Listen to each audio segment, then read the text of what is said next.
For years, Sean Diddy Combs built an empire of music, luxury, and untouchable status. But behind the glittering facade, shocking allegations are now surfacing, and they're coming from someone who knew his private world better than anyone, his own personal assistant. In a stunning turn, Brendan Paul has taken the stand, revealing dark secrets about drug deals, secret sex parties, and the kind of loyalty that could cost a man everything. But is this the fall of a music mogul, or just the beginning of an even bigger scandal? 1. Who is Brendan Paul? Before the world knew his name, Brendan Paul lived quietly behind the scenes, serving one of the biggest names in entertainment. From late 2022 to March 2024, Paul was Sean Diddy Combs' personal assistant, a role that gave him intimate access to Diddy's private world. Unlike most staff, Paul wasn't just another employee. He was trusted, relied upon, and privy to details few outsiders ever saw. But now, the man once handpicked to serve the music mogul has become a central figure in the courtroom, turning over secrets that prosecutors say could bring Diddy's empire crashing down. And what Brendan revealed next was nothing short of explosive. 2. Drug purchases exposed. When Brendan Paul took the stand, the courtroom grew tense.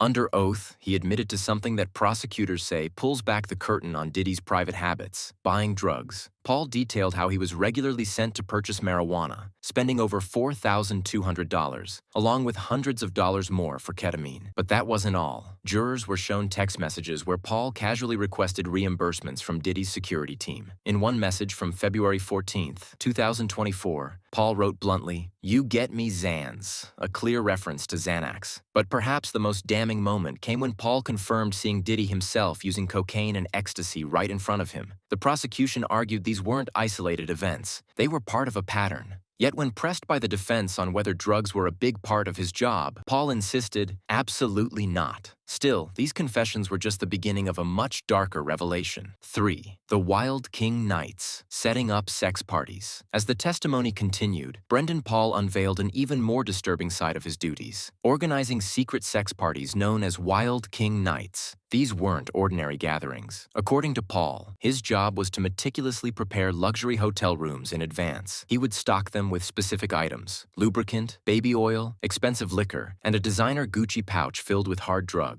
The parties, he claimed, were carefully orchestrated for Diddy and a select group of participants. But Paul's responsibility didn't end there. After the nights were over, he'd return wearing gloves, cleaning up any trace of what had happened to avoid hotel staff discovering anything that might lead to fines or attention. The prosecution alleges that these parties weren't just private indulgences, but part of a larger operation involving pressure, drugs, and control, all central to their racketeering case against Diddy. And yet, as shocking as these details were, the full scale of the prosecution's accusations was still unfolding. Number 4. Racketeering allegations and prosecutors' strategy. The prosecution isn't stopping at drug use or sex parties. They argue that Diddy's actions point to something far more serious: a calculated racketeering conspiracy. According to their case, Diddy used his powerful businesses and celebrity status to manipulate and pressure women into participating in drug-fueled sexual encounters, sometimes involving male sex workers. The drugs, the parties, the loyal assistants. Prosecutors say it was all part of a system designed to serve one man's appetite for control. Brendan Paul's testimony plays directly into this narrative. By admitting his role in purchasing drugs and preparing the so-called Wild King Nights, he's become a key witness, providing details the prosecution hopes will convince jurors that Diddy wasn't just partying, he was running an organized operation. And while Diddy's legal team fiercely denies these claims, the weight of Paul's insider account has already added a new layer of intensity to the trial. But what came next raised even more questions about loyalty, secrecy, and the high stakes involved. The loyalty factor. Paul's arrest. As Brendan Paul's testimony peeled back layers of Diddy's secretive world, another incident cast an even sharper spotlight on their relationship: Paul's own arrest. In March 2024, Paul was stopped at Miami Opa-locka Airport while traveling with Diddy. Inside his luggage, authorities found cocaine, but Paul claimed he wasn't carrying it for personal use. Instead, he told the court he had accidentally left the drugs in his bag after cleaning Diddy's hotel room, an oversight that could have landed him behind bars. What's what's even more revealing is what happened next. When asked why he didn't inform the police at the time, Paul gave a one-word answer that hung heavy in the courtroom: loyalty. Despite the serious charge,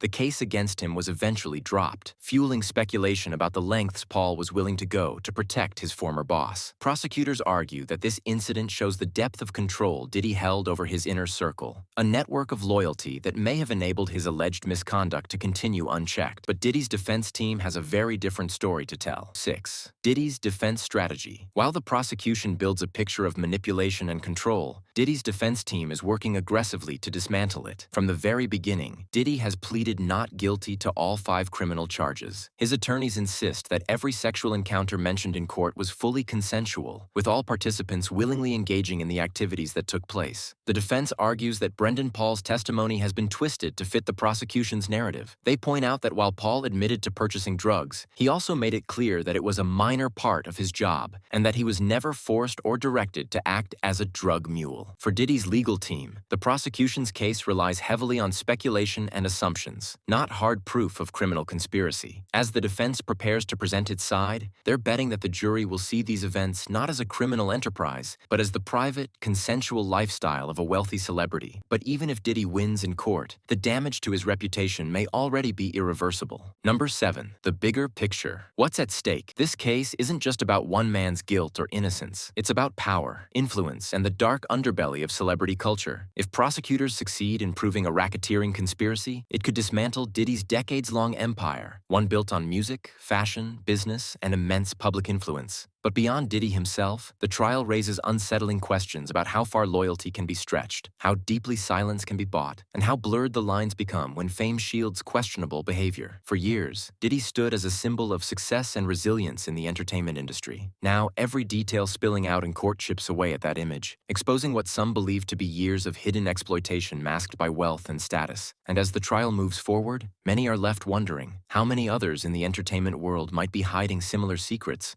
protected by the same walls of loyalty, fear, and power? Conclusion. Brendan Paul's testimony has cracked open a door that few ever expected to see inside. What started as whispers and rumors has now become a full-blown legal battle, with shocking claims of drugs, manipulation, and secret sex parties laid bare in front of the world. But even as these dark allegations unfold, one question remains unanswered. How deep does this go? Is this the unraveling of a powerful music mogul, or just the surface of an industry built on secrets? As Diddy's defense prepares to fight back, the world watches, knowing that whatever comes next may redefine not only his legacy, but the very culture of celebrity itself.